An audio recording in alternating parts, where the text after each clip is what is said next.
दोस्तों, चंदन की लकड़ियों के बारे में तो आपने बहुत ही सुना होगा, मगर मैं एक ऐसे लकड़ी की बात कर रहा हूँ जिसे लोग स्मगल कर बेचते हैं और उस लकड़ी को लाल चंदन की लकड़ी बोला जाता है।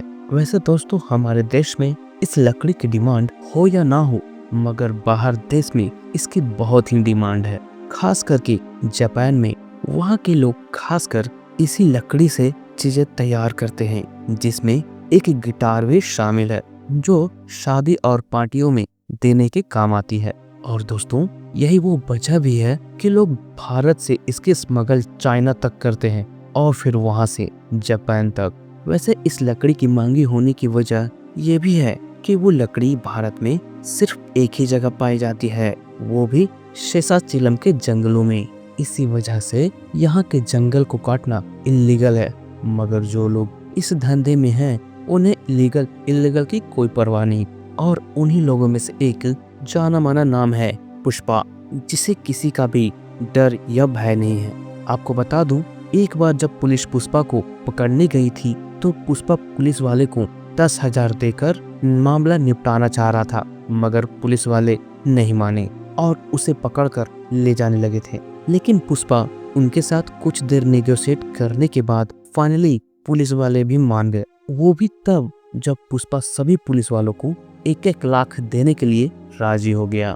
तो दोस्तों, आखिर पुष्पा इतना बड़ा और खतरनाक आदमी कैसे बना, ये जानने के लिए हमें 1 साल पीछे जाना होगा, जब पुष्पा एक लकड़ी के मिल में काम करता था। मगर वो जब भी बैठता अपने पैर को पैर पर चढ़ाकर ही बैठता था, बिल्कुल महाराजा की तरह। ये देखकर मिल के मालिक को गुस्सा आ गया, इसलिए वो अपने आदमी को भेजकर पुष्पा को ठीक से बैठने बोलता है, मगर पुष्पा सीधा बैठने के बजाय काम ही छोड़ देता है। पुष्पा का कहना था, जब दोनों पैर पुष्पा के हैं तो उसको मिर्च क्यों लग रही है, वो काम करने के पैसे देता है या इज्जत देने के। ये कहकर पुष्पा उसी समय दिहाड़ी के पैसे भी ले लेता है, मगर यहाँ भी वो 200 के बजाय सिर्फ 100 ही रुपए लेता है, ये बोलकर कि उसके हिस्से का सिर्फ इतना ही है।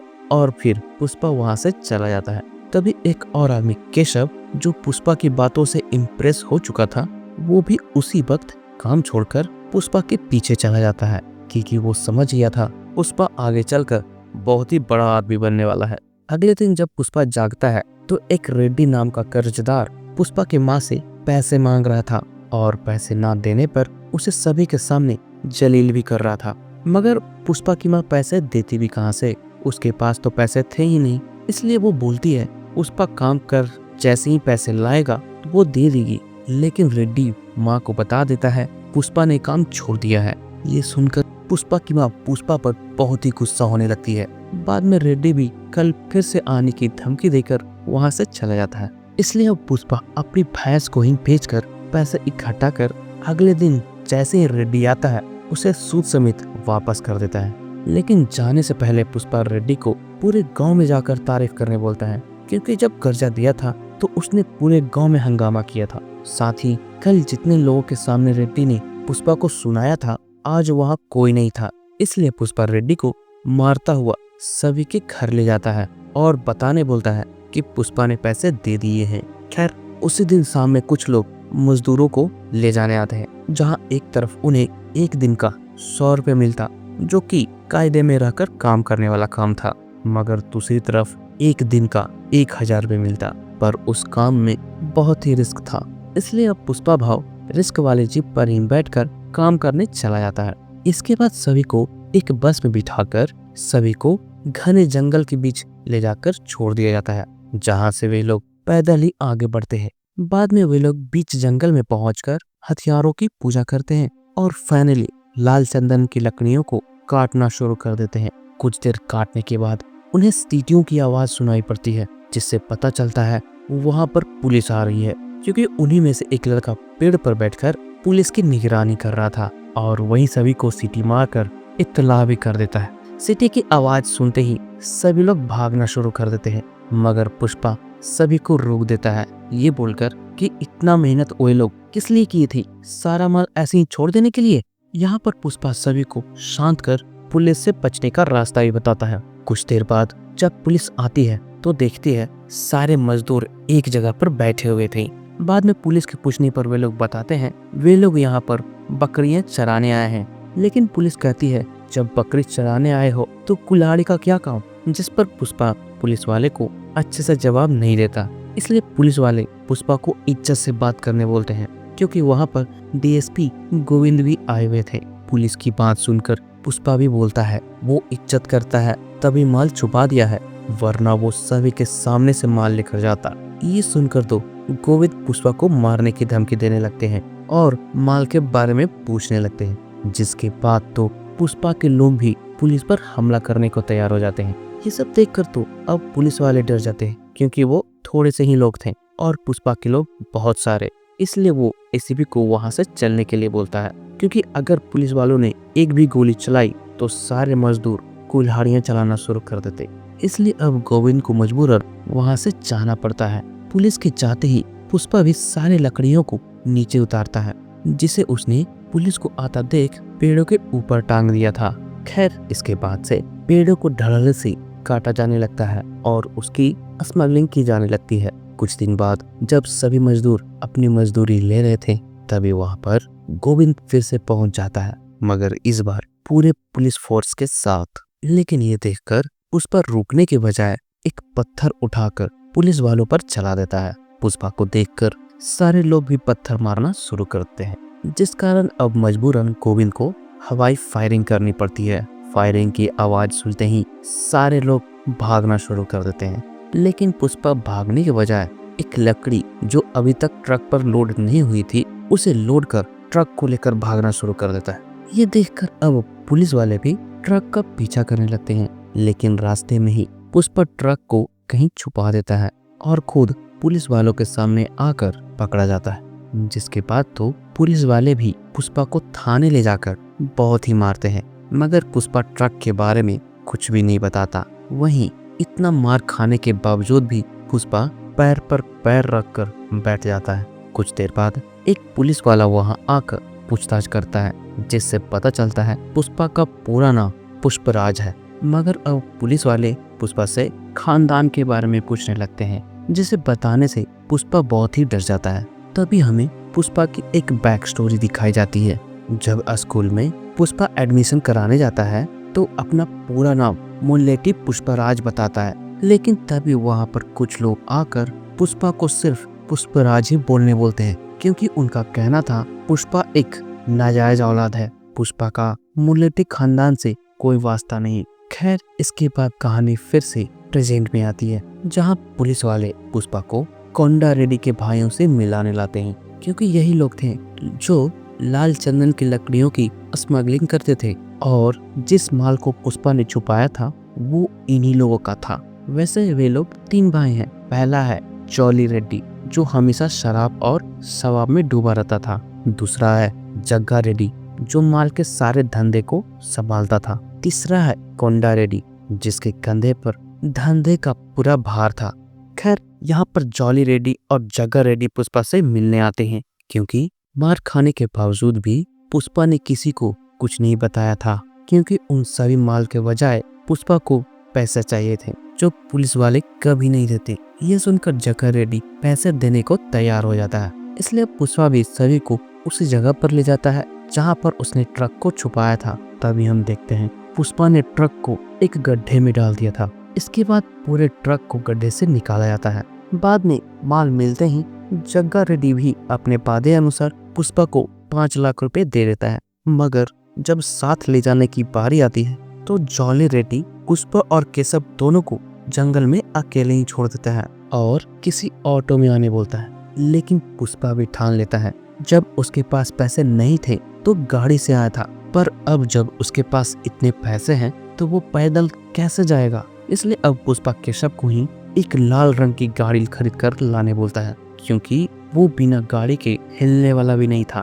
ये अब इज्जत की बात थी। जिसके बाद क्या देखते हैं, पुष्पा अब खुद की कार में घूमना शुरू कर देता है। खैर कुछ दिनों बाद पुष्पा को जग्गा रेड्डी अपने घर बुलाता है कोंडा रेड्डी से मिलने के लिए। यहाँ आने के बाद पुष्पा को पता चलता है कोंडा रेड्डी का माल हमेशा पकड़ा जा रहा था, क्योंकि गोविंद रास्ते पर चेक पोस्ट लगाकर सारे माल पकड़ लेता था। इसलिए अब पुष्पा कोंडा रेड्डी को अकेले में आइडिया देता है कि उसके माल को चेक पोस्ट से कैसे पार करना है। फिर क्या था, पुष्पा के बताए अनुसार एक टैंकर मंगाकर उसके 2 हिस्से कर दिए जाते हैं, जिसमें नीचे के हिस्से में लाल चंदन की लकड़ियां रखी जाती थी और ऊपर में दूध, जिसके बाद गाड़ी आराम से चेक पोस्ट पर पार कर जाती थी।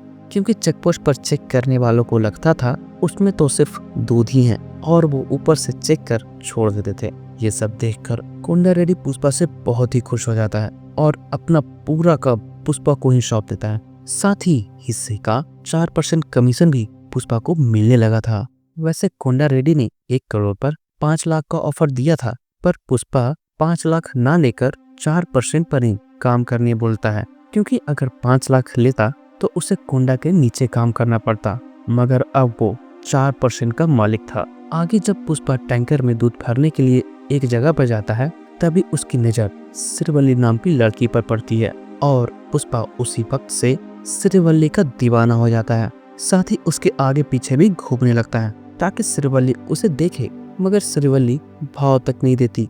और इसी समय हमें एक गाना सुनने को मिलता है, तेरी झलक असरफी श्रीवल्ली।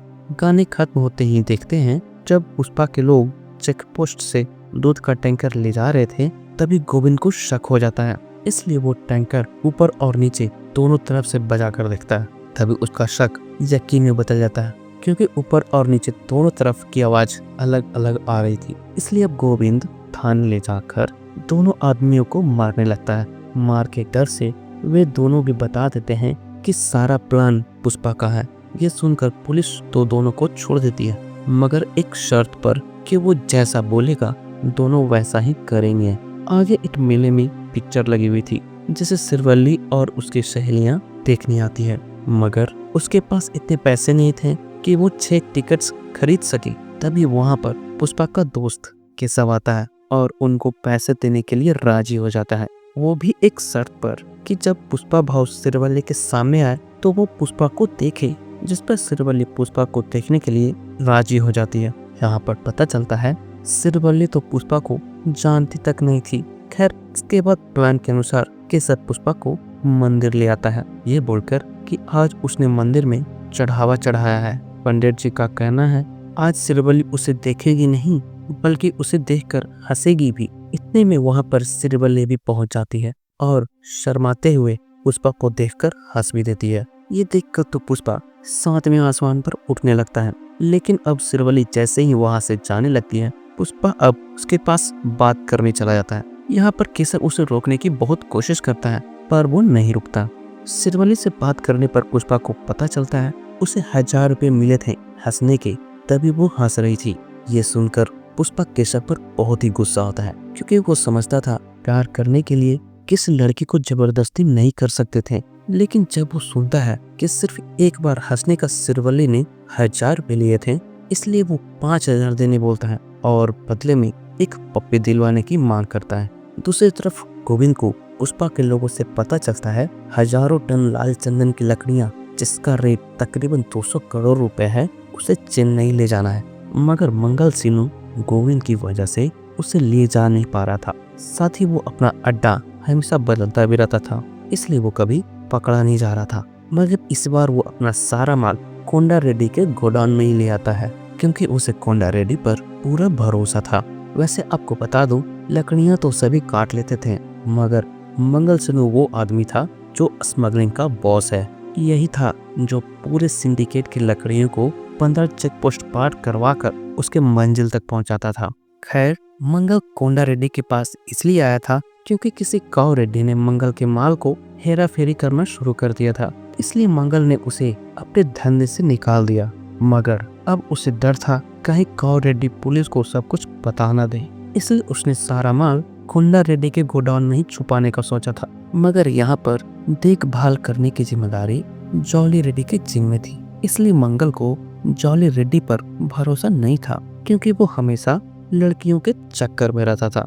लेकिन कोंडा रेड्डी मंगल को निश्चिंत रहने बोलता है, क्योंकि उसे पुष्पा पर पूरा भरोसा था, जो माल को कुछ भी नहीं होने दे सकता था। खैर, दूसरी तरफ पुष्पा भी रेडी होकर मिलने वाली जगह पर पहुंच जाता है, जहां श्रीवल्ली पुष्पा को पप्पी देने वाली थी।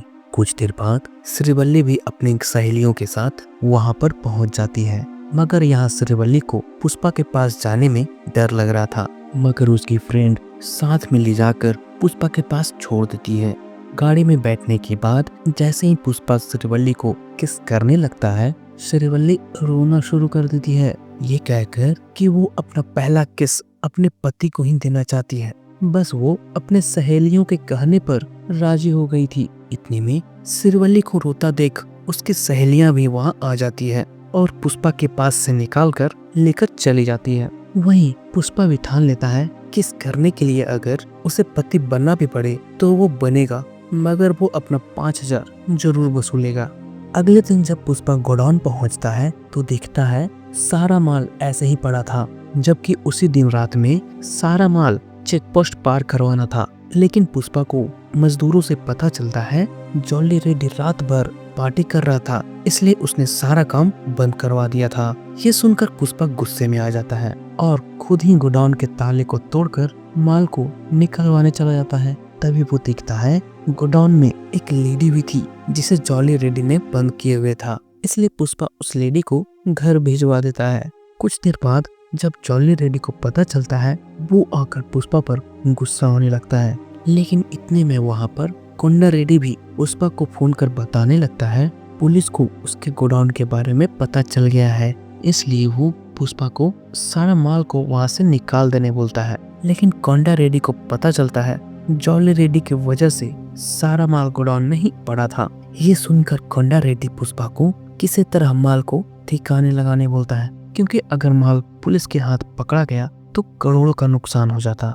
जिस पर पुष्पा भी जुबान दे देता है वो एक लकड़ी का टुकड़ा भी पुलिस के हाथ नहीं लगने देगा।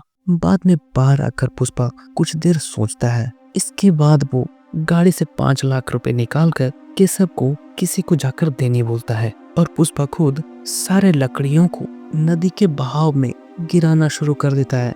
कुछ देर तक लगातार प्रयास करने के बाद पुष्पा सारे लकड़ियों को जैसे ही नदी में गिराता है, पुलिस गोडाउन तक पहुंच जाती है और पूरे जगह को घेर कर छानबीन करना शुरू कर देती है। लेकिन पुलिस को कुछ भी हाथ नहीं लगता। तभी केशव को देखते हैं जो किसी तरह नदी के डैम तक पहुंचकर सारे पैसे डैम के आदमी को देकर डैम को बंद करने बोलता है। तभी देखते हैं नदी में बहकर सारी लकड़ियां डैम तक पहुंच चुकी थी, जो अब डैम बंद हो जाने की वजह से वहीं पर रुक जाती है। इसके बाद केशव पुष्पा को पेजर मैसेज भी कर देता है। वहीं पुलिस भी कुछ हाथ ना लगने की वजह से वहां से चली जाती है। खैर, माल को बचाने की खुशी में मंगल सिन्हू एक बहुत ही बड़ी पार्टी देता है, जहां पुलिस से लेकर पॉलिटिशियन भी आए हुए थे और उसी पार्टी में पुष्पा भी आया हुआ था, क्योंकि मंगल पुष्पा से बहुत ही इम्प्रेस हो चुका था। और फिर इसी पार्टी में अंडवा मामा का सॉन्ग हमें सुनने को मिलता है। पार्टी खत्म होने के बाद पुष्पा को मंगल के आदमियों से पता चलता है जो माल मंगल सिंडिकेट के लोगों से 1 टन का 25 लाख में खरीदता है, आगे वही माल वो किसी मुर्गन भाई को 2 करोड़ में बेचता है।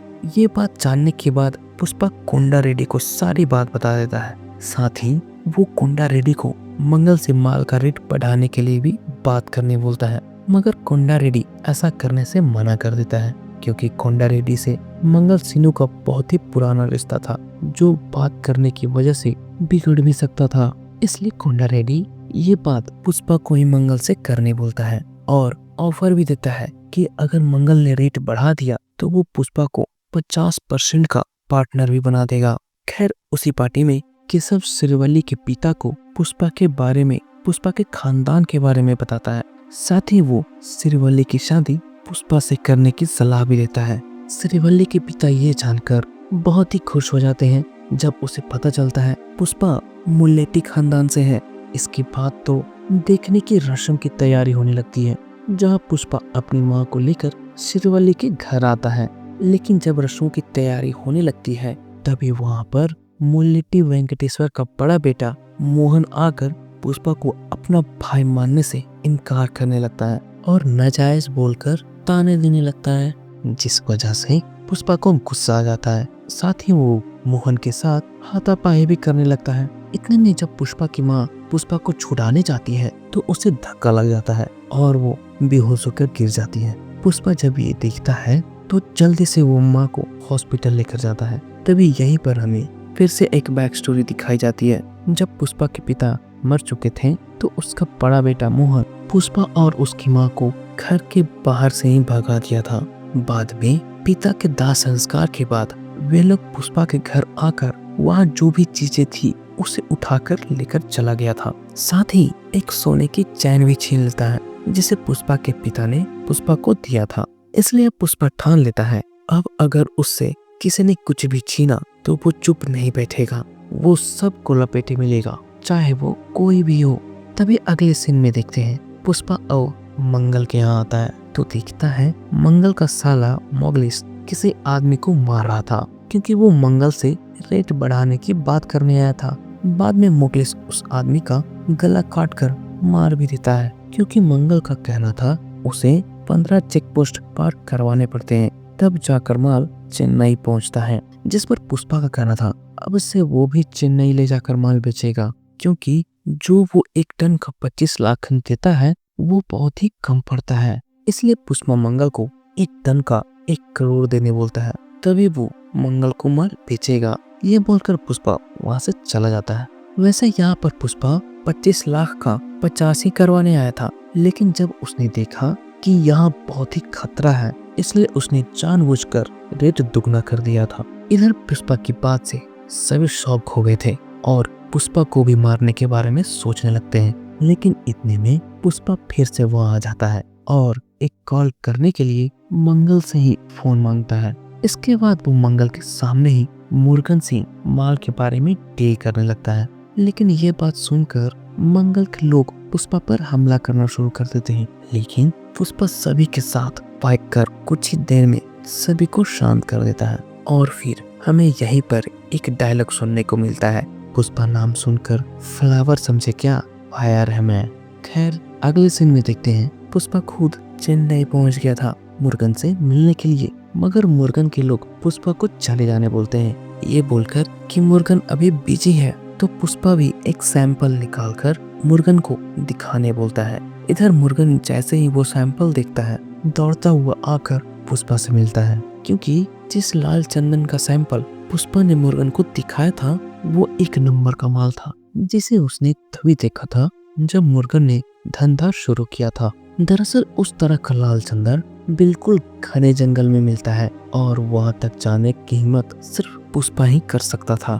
यहाँ पर आकर पुष्पा खुद ही मुर्गन को माल लेने बोलता है क्योंकि अब वो डायरेक्ट मुर्गन के साथ ही धंधा करना चाहता था, लेकिन ऐसा करने से मुर्गन मना कर देता है क्योंकि बीच में मंगल भी था, इसलिए मुर्गन मंगल से ही डील करना चाह रहा था। ये सुनकर पुष्पा अपना माल वापस ले जाने लगता है और बताता है वो कोंडा रेड्डी का आदमी है इसलिए वो डील करने आया था। ये बात सुनकर मुर्गन माल लेने को तैयार हो जाता है और फिर 1 टन का 1.5 करोड़ में बात पक्की हो जाती है। इधर जब कोंडा रेड्डी को पता चलता है उस पर डायरेक्ट माल मुर्गन को बेचने चला गया है तो वो गुस्सा होने लगता है, लेकिन जब उसे पता चलता है 1 टन का 1.5 करोड़ में बात पक्की हुई है तो वो शांत भी हो जाता है।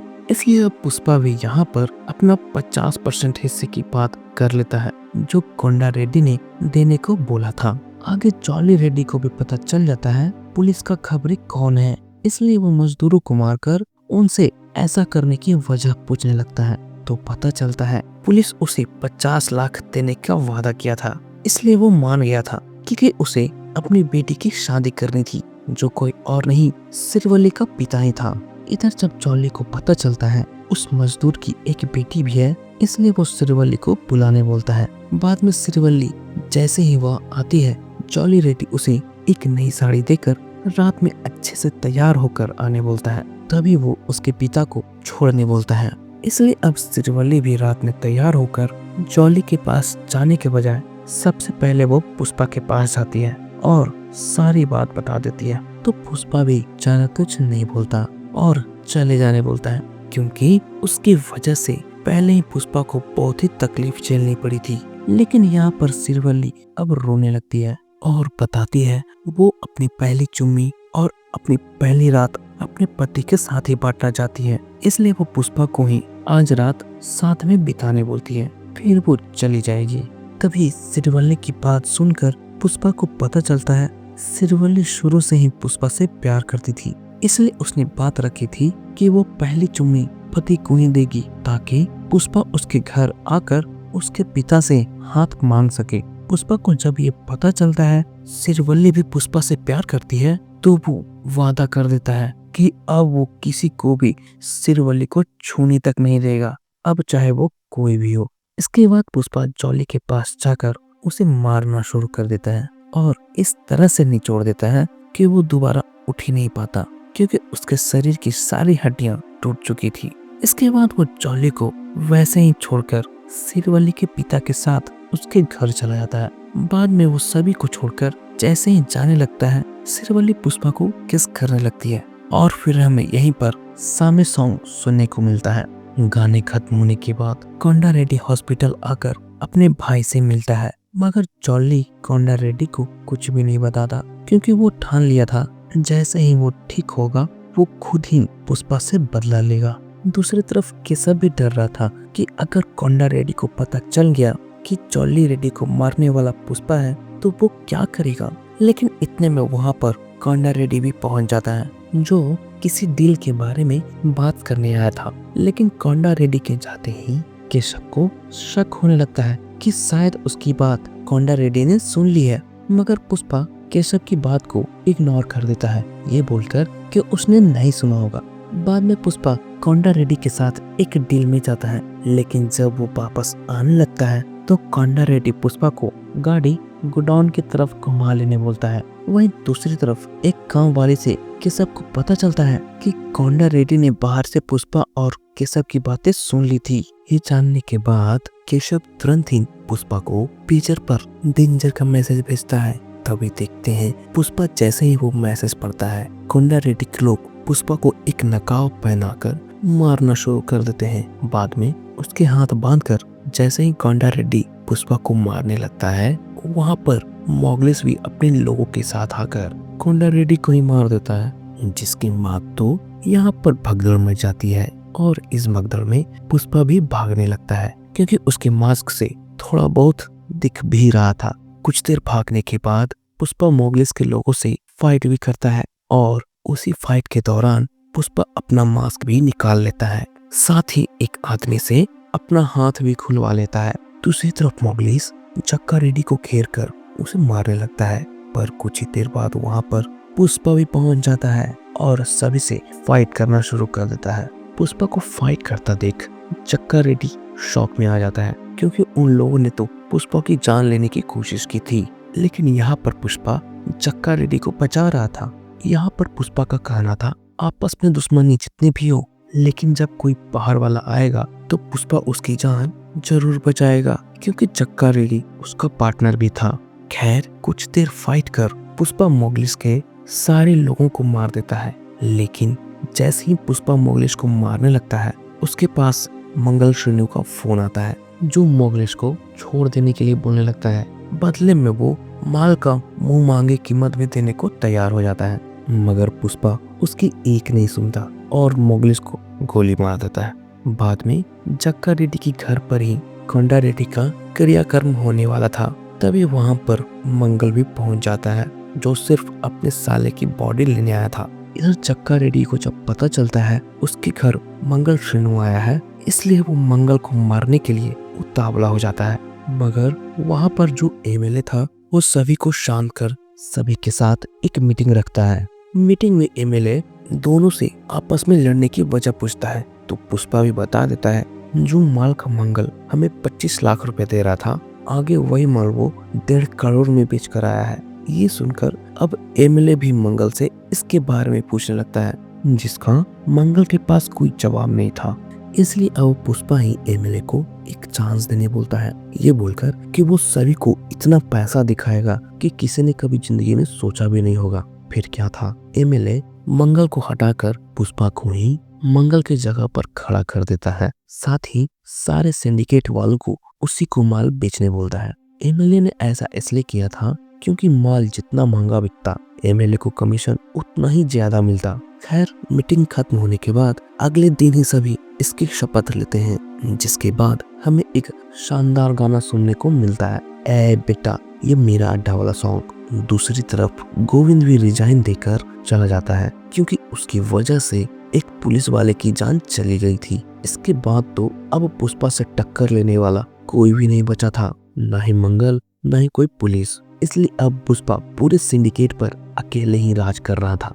लेकिन फिर कुछ ही दिनों बाद एक पुलिस वाले को दिखाया जाता है जो हरियाणा से ट्रांसफर लेकर पुष्पा के शहर आया था। नाम था भंवर सिंह शेखावत। वहीं दूसरी तरफ अब पुष्पा की शादी की तैयारियां भी शुरू हो जाती है। लेकिन पुष्पा उसी बीच एक बार थाने के नए एसपी भंवर सिंह से जाकर मिलता है और उसे अपने शादी का कार्ड देता है। साथ ही थाने का 1 महीने का कमीशन जो बनता है वो भी पुष्पा भंवर सिंह को लाकर देता है, जो पूरे 1 करोड़ रुपए थे। लेकिन शेखावत पैसे लेकर टेबल पर जितने भी चीजें रखी हुई थी उन सभी चीजों को नीचे गिरा देता है। साथ ही पुष्पा का शादी का कार्ड भी वो ऐसा दिखा रहा था मानो शादी का कार्ड पर उसकी नजर ही ना गई हो। बाद में वो एसपी सारे पैसों को टेबल पर ही इकट्ठा कर गिनने लगता है। जब एसपी सारे पैसे गिन लेता है तो उसे कुछ कम लगती है। ये सुनकर पुष्पा के लोग फिर से सारे पैसे को गिनने लगते हैं। इसी दरमियान एसपी ब्रांड की बातें करने लगता है क्योंकि जो शर्ट पुष्पा ने पहना हुआ था उसमें कोई ब्रांड नहीं था, जबकि एसपी के शर्ट में ब्रांड था। दरअसल एसपी ब्रांड नाम बोलकर पुष्पा को नीचा दिखा रहा था, ये कहकर कि जिस तरह कपड़े कोई बनाता है वो अपना ब्रांड नेम लिखता है, ठीक उसी तरह पैदा करने वाले का फादर नेम भी होता है जो ब्रांड नेम की तरह काम करता है। मगर पुष्पा का तो कोई फादर नेम नहीं था। ये बातें सुनकर पुष्पा को गुस्सा आ जाता है, पर वो मुट्ठी बंद कर ही रह जाता है, वो कुछ नहीं करता। साथ ही अब पुष्पा पूरे रिस्पेक्ट के साथ एसपी से पूछता है कि अब उसे क्या चाहिए सर। पुष्पा की बात सुनकर एसपी शांत हो जाता है क्योंकि जो कमी एसपी को लग रही थी पुष्पा अब पूरी कर चुका था, जो था पुष्पा के द्वारा रिस्पेक्ट से बात करना, वो भी सर बोलकर। क्योंकि इससे पहले पुष्पा एसपी को तू कहकर बातें कर रहा था, इसलिए अब पुष्पा इस बार एसपी को रिस्पेक्ट से बात कर उसे शादी का न्योता देता है। इसकी बात तो एसपी पुष्पा से जो भी बोलता पुष्पा चुपचाप मान लेता, जो मांगता पुष्पा चुपचाप ही दे देता, जिस कारण से किसी भी सोच में पड़ जाता है। क्योंकि आज से पहले पुष्पा किसी के सामने नहीं झुका था, लेकिन अभी तो पुष्पा एसपी के जी हुजूरी में लगा हुआ था। पर उसे कहाँ पता था कि ये तूफान के आने की पहले की शांति थी। होता भी वही है। जिस दिन पुष्पा की शादी होने वाली थी, पुष्पा उस दिन एक जगह पर आकर एसपी के साथ पार्टी मना रहा था। पार्टी करते समय एसपी को समझ नहीं आ रहा था आज जब पुष्पा की शादी है तो वो शादी में ना होकर उसके साथ पार्टी क्यों मना रहा है। तभी जाकर पुष्पा यहाँ बताता है उसके खानदान के बारे में। कोई भी कुछ बोलता है तो पुष्पा का खून खौलने लगता है। उसके खानदान के बारे में, उसकी माँ के बारे में, उसके बीवी तक के बारे में सब कुछ बुरा भला कहा था, जबकि एसपी को पता था पुष्पा का कोई खानदान नहीं है। और फिर यहीं पर पुष्पा बोलता है उसकी बंदूक में एक गोली ज्यादा है। पुष्पा की बातें सुनकर एसपी भी बंदूक निकाल कर बताता है उसमें गोलियां ज्यादा नहीं है, क्योंकि बंदूक में तो 6 ही गोलियां होती है। इसलिए अब पुष्पा गन लेकर खुद ही अपने हाथ में गोली मार लेता है। दरअसल थाने में जब पुष्पा ने मुट्ठी बंद किया था तो एसपी उसके हाथ पर गोली चलाने वाला था, लेकिन उस दिन एसपी ने गोली नहीं चलाई थी। इसलिए पुष्पा का कहना था जो गोली उस दिन चलानी थी उसने नहीं चलाई थी, इसी वजह से उसकी बंदूक में एक गोली ज्यादा है। और यही वजह थी कि पुष्पा ने एसपी से गन छीनकर गोली खुद ही चला ली थी। खैर अब यहीं पर पुष्पा एसपी को बताता है उसके हाथ से बहने वाला खून ही उसके पिता की निशानी है और यही खून पुष्पा का ब्रांड भी है। इसके बाद पुष्पा एसपी को बताता है वो उस दिन चुप इसलिए था क्योंकि उसकी माँ शादी से बहुत ही खुश थी, जिस कारण वो अपनी माँ को नाराज नहीं करना चाह रहा था। इसके बाद पुष्पा एसपी का शर्ट और पैंट दोनों को उतरवा देता है, साथ ही खुद भी उतार देता है। फिर जाकर पुष्पा यहाँ पर बताता है अगर वो ऐसी ही हालत में कहीं चला जाए तो भी लोग उसे पुष्पा भाव ही बुलाएंगे, लेकिन एसपी अगर बिना वर्दी के कहीं चला गया तो कोई कुत्ता भी उसे नहीं पहचानेगा, क्योंकि ब्रांड का ठप्पा आदमी के कपड़ों में नहीं कैरेक्टर में होता है। इसके बाद पुष्पा जाते जाते बोलता है अब से चाहे जितना पैसा आएगा या जितना पैसा जिधर जाएगा, मगर वो एसपी को एक भी फुटी कौड़ी भी नहीं देगा। ये बोलकर पुष्पा वहां से चला जाता है। इधर एसपी पुष्पा को गोली मारने की कोशिश भी करता है पर वो नहीं मारता। बाद में पुष्पा वैसे ही हालत में शादी में भी पहुंच जाता है, जहां पर पुष्पा को वैसी हालत में देखकर वहां के लोग उसे कपड़े पहनाते हैं और फिर पुष्पा शादी में बैठ जाता है। दूसरी तरफ एसपी जब अपने घर पहुंचता है तो सही में बिना वर्दी के उसका कुत्ता एसपी पर भौंकने लगा था। ये देखकर एसपी अपने कुत्ते को ही गोली मार देता है। इसके बाद भी जब उसका मन नहीं भरता तो जो पैसे पुष्पा ने उसे दिए थे, एसपी उन सारे पैसों में भी आग लगा देता है और फिर एसपी के एक खतरनाक हंसी के साथ ये मूवी यहीं पर खत्म हो जाती है। तो दोस्तों, मूवी एक्सप्लेनेशन कैसी लगी कमेंट कर जरूर बताना और मूवी का सेकंड पार्ट देखने के लिए चैनल को सब्सक्राइब भी जरूर कर देना, ताकि मूवी जैसे ही अपलोड हो आप तक नोटिफिकेशन सबसे जल्दी पहुंचे। तो दोस्तों, मिलते हैं मूवी के सेकंड पार्ट के साथ। जय हिंद।